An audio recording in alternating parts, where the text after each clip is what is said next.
Hello, everyone. So I think Jerry's at the top.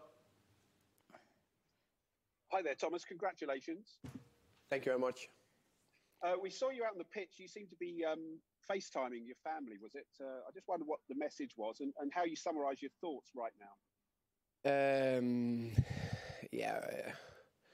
There was a family, just my wife and my son, who was at the stadium. So my youngest daughter had a very, very important birthday party, so she couldn't be at Wembley. So that was very relaxed. And I need to call my oldest daughter as well. But of course, I'm in some ways empty for emotions.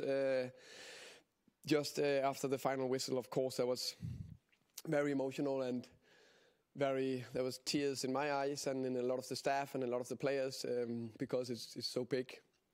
And also, especially the way you do it, I think it doesn't take, if you get promoted, then that's an unbelievable achievement.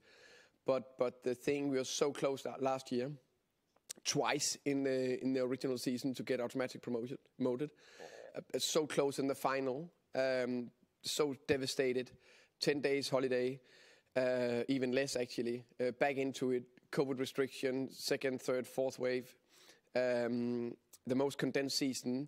We're going 21 games unbeaten, top of the league, minor setback, can't get it going again, going into playoffs again, and then winning a final where we know everything can happen against a good Swansea side. So it's unbelievable. I presume this summer you're not going to have to think about selling your best players. You could maybe think about buying some quality players. I think you're right, but to be fair, I just want to get very drunk tonight, and then maybe I'll start thinking about that on Monday.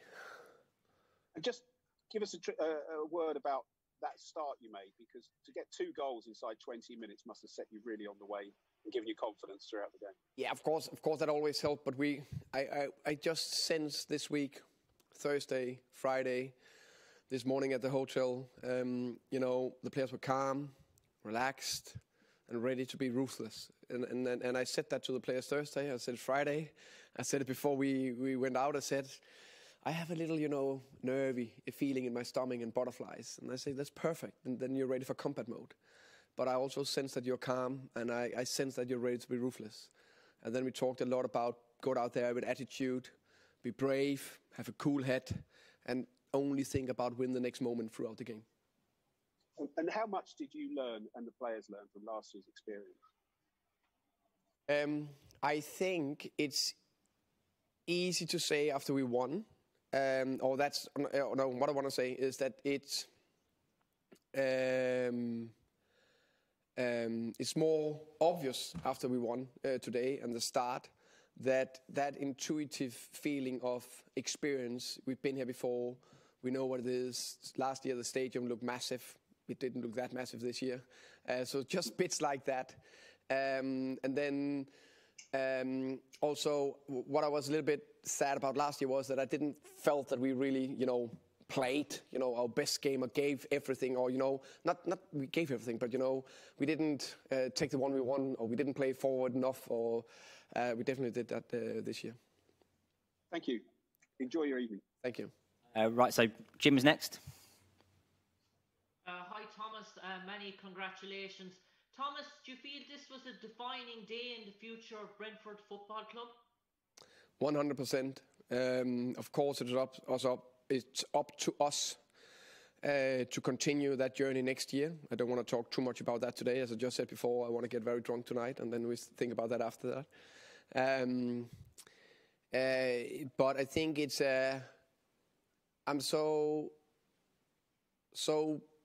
pleased and humble and proud to be part of this journey with a lot of fantastic and very dedicated and intelligent people, from staff to players to the board, Matthew Benham, the sports directors, Phil Giles, Rasmus Ankersen, everyone in this club, and the way we just have built the club and progressed year after year after year after year, and stayed calm after an unbelievable setback last year. and then succeeded to today. This must be an example to follow for so many clubs around the world. And Thomas, we all know the vaunted Brentford attack, and everything has been mentioned about your attacking and your scoring ability, and probably one of the top scorers in the division. But your defence today, Swansea, 9 shots, none on target. Your keeper wasn't tested. The defenders really stood up man to man and kept a much vaunted Swansea attack. Andrew Ayew, 17, 18 goals this season, didn't really get a sniff of it.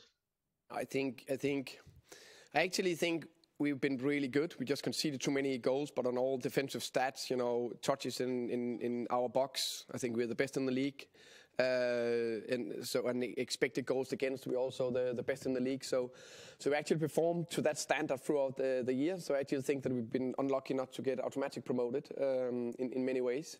But I agree with you. There was just this, you just sense it from Henrik, Pontus, Ethan, David today.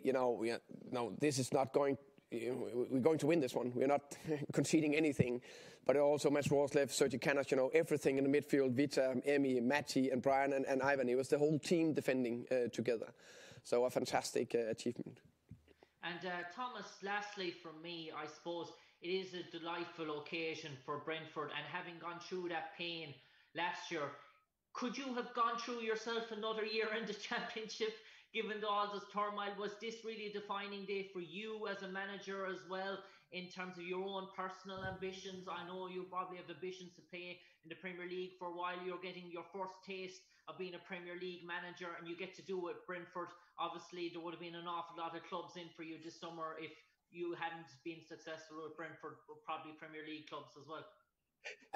I had one aim before today, and that was to go to the Premier League with Brentford. And my body was painful for a week because I just wanted it so badly with this club, with these fantastic players, and I'm so pleased that we achieved it. Congrats, Thomas. Thank you. Malik? Hi, Thomas. Congratulations. Henrik said before the game that these games are where the fun is. Was that fun for you? Not at all. Thank you, Malik. Hi, Malik. Good to see you. No, not at all. It's so difficult to control your body and yourself in these moments because all kind of thoughts are going through your head. We were well prepared. We were ready. We were calm throughout the game. And after we scored to 2-0, the clock seems like it was just never ticking forward or going forward. And we know that but we stayed calm because there's so much on stake. So for me, I tried to look around the last couple of minutes because then that's where I knew, okay, this will happen. But before that, you don't really enjoy it. It's all about staying 100% engaged in the game and focused. Just you mentioned there are kind of the attitudes of some of your most experienced players, but do you think that last year's experience actually had the biggest benefit on people like Brian and Emiliano, who didn't maybe show their best last season but were superb today? Yeah, 100%. I think last year Pontus was there, Henrik was there, some of these experienced players, Christian was there and still performing. It was more some of the other guys, and they definitely stepped up today. But again, how good was Henrik and Pontus and Ethan today? So Ethan was good last year, but even better today. David, I'm so pleased. I told him straight after the playoff final last year, I want you even braver, even higher line, even better position, because next year we're going to make it. And I'm so pleased that he and we get to the Premier League. Cheers, Thomas. Thank you. Sam? Hi, Thomas. Congratulations. I'm sure you'd rather talk about the team and the achievement, but for you personally, given where you started your coaching career and the way you've worked yourself up to this level, how does it feel to be able to call yourself a Premier League manager now? You're right. I'll start the other way around, but I'll come back to it. It is an unbelievable feeling, and I don't know how to describe it, to be part of something this special. I'm really, really humble about it because I know I played a part, but Chris Wickham, who sat next to me, played a part. All the staff members played a part. All the players, everyone played a big part in this. We can't do it alone. I think it's one of the biggest strengths in in Brentford, but to be able to be part of this and play my role, of course I'm very proud of that, and also because I really walked the hard way, coaching since I was 20, from under 8 to now Premier League, and the only thing I hope is that can hopefully inspire a lot of other coaches out there that dream about helping people and to be better persons and players. Ben? Thomas, well done. Thank you. How big an achievement actually is this for Brentford? Because it probably maybe will get lost, 2 third-place finishes and people probably expecting Brentford to do well this year. But this is a hell of an achievement for Brentford, the strides you've made. I agree. I think, you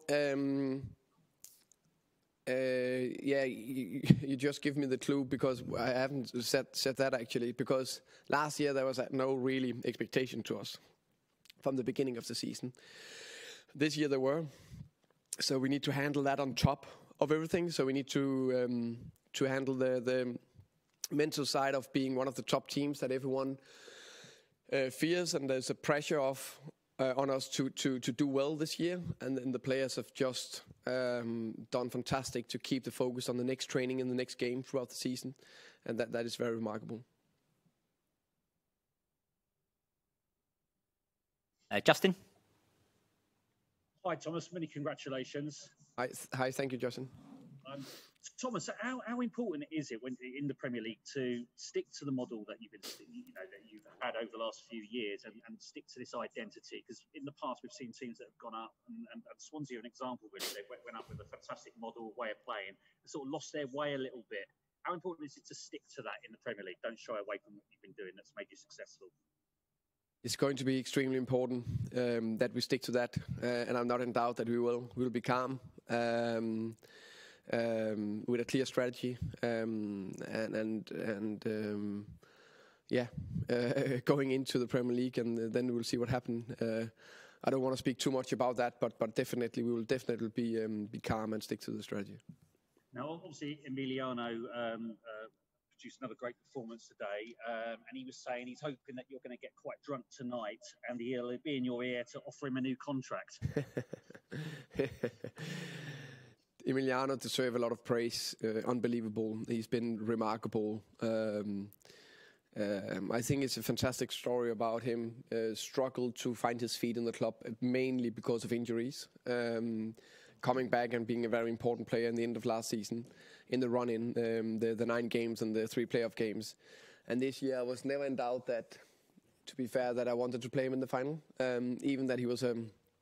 not also before the second leg Bournemouth semi-final, because I just know that he will turn up in these games, and he got a fantastic mindset. So he deserves a lot of praise, and I've known him since he was 15 years old in Denmark. So it's quite a journey, and we are coming from the same city and in Denmark as well. So I know I admire him a lot, and I wish him all the best. When Ivan did his trademark penalty today, was there any nerves going through you when you saw him step up? Oh, crazy. Crazy. You're calm in a way, because, there's not a better penalty taker in the world this moment in time. I told him that many times, and I, said every single time either Ronaldo missed, I text him, you need to talk to Ronaldo. Every time Messi missed, I tell you need to text Messi, and Mbappe and so on. And I mean that he got the best technique this moment in time. But there's always the first time I will miss a penalty, or maybe not. We will find out. But I had to watch it, and it was painful, but a very, very fantastic relief when it got into the back of the net. And just finally, Thomas, when are you going to go on this sort of mini bender around Griffin Park? You need to remind me when we are starting the pre-season, and then I will do it. Okay, I'll be there. All the best. Yeah, thank you. Mike? You're on mute, Mike. Thank you. Thomas, congratulations. Thank you. At first you don't succeed and all that. Well, very well done. 2 things. First of all, after the game, you were kidnapped in mid-interview by Pontus and Henrik and Ivan so they could give you the bumps on the pitch. And just a while ago, you were ambushed during another interview, showered with beer, which is why you're wearing that towel now. Are you slightly fearful that you might end up on the night sleeper to Inverness or something tonight, or to something else? You might get ambushed in another way before the night is out? Tonight I fear nothing. I just know one thing: I'll be home very late, and I will see my wife later. And I said I'll tell her that she will. Yeah, she'll probably she will go home before me. I know that. And if I'm not home when she's waking up in the morning, she needs to look for me. And one other thing, slightly more serious: when Leicester won the title in the Premier League a few years ago, everyone said it was a fantastic achievement because it allowed smaller clubs, in inverted commas, to dare to dream what they could achieve. You've got some, you just talked about Mark Condes. Ethan Pinnock, for example, has come from Dulwich Hamlet to the Premier League now. Are Brentford a terrific role model for other clubs to dare to dream? 100%. I think the journey the club has been on has been absolutely remarkable. Deserve a lot of credit to especially Matthew Benham and everyone who's been part of it. And there should be a lot of clubs out there dreaming. And everything is possible if you, as we said, work hard, have a clear strategy, top attitude, and the togetherness. Then I think everything is achievable in the world. So it's just a really unbelievable feeling to sit here and have achieved it. Brilliant. Thanks very much. Well done. You're welcome. Thank you. Ben, Justin, you still got your hands raised. Is there anything else, or are we done? No, you can go. Take care, Thomas. Take care. All the best. Thank you. Thank you so much. Thank you very much. Thank you.